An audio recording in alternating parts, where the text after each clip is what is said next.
古装电视剧中两军交战的场面经常出现，很多时候都是两支军队各自结阵冲向敌军，展开生死搏斗，可能在瞬间就有无数人牺牲在战场之上。尤其是站在前排的士兵们，往往最先承受敌人的伤害，因此在很多人看来，他们都是必死的炮灰。可即便如此，这些站在前排的士兵们却丝毫不惧，还甘愿站在第一排。于是很多人也就产生了疑问，那些站在第一排的士兵们为什么没有任何的惧色，反倒继续勇猛地冲杀过去呢？难道这些人真的不怕死吗？尽管古代打仗很多时候都是两个阵营的直接对抗，但对于前排人员的选择可有着很大的讲究。这些人基本都是战斗经验丰富的老兵们，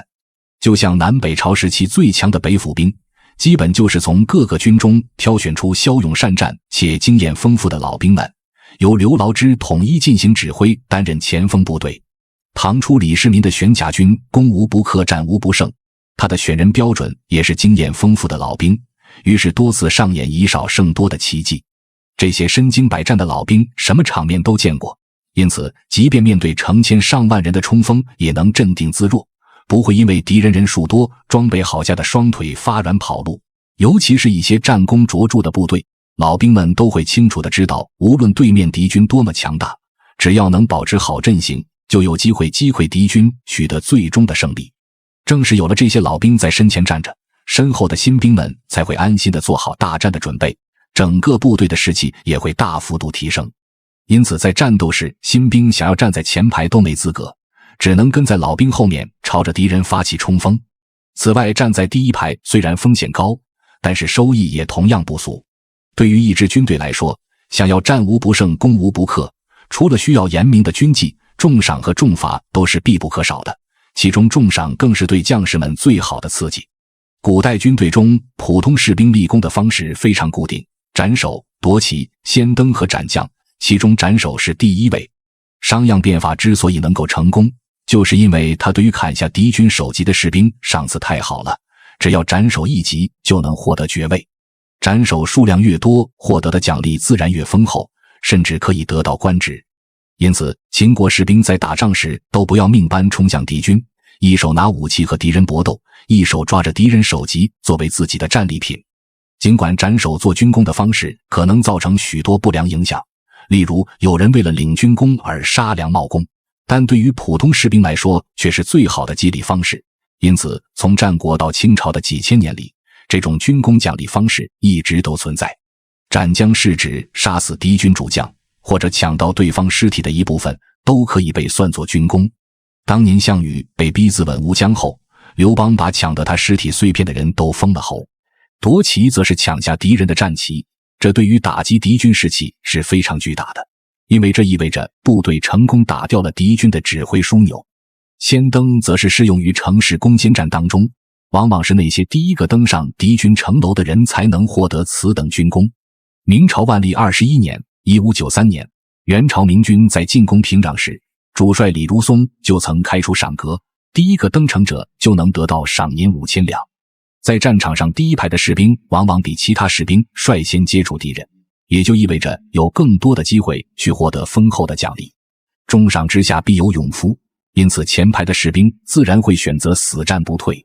可也不是每个人都是要钱不要命的主，尤其是面对对方骑兵进攻时，第一排的士兵不仅很难捞到军功，还容易沦为活靶子，那他们为什么还抢着上呢？一支部队如果只靠奖励也无法形成战斗力，严酷的军法同样是必不可少的，从而避免士兵们临阵脱逃的问题。我国各个朝代对于逃兵的处罚制度一直都非常严格，以治军严明著称的戚继光无法容忍出现逃兵，因此整治逃兵的手段非常残忍。凡一人对敌先退，斩其甲长，若甲长不退而兵退，阵亡，甲长之家从后优许，余兵斩首。意思就是说，战斗中一个小队中有一个人撤退，那么这个小队的队长就要被斩首。如果队长没退，可士兵们退了，队长阵亡后家属会被优待，可小队里的其他人都要被斩首。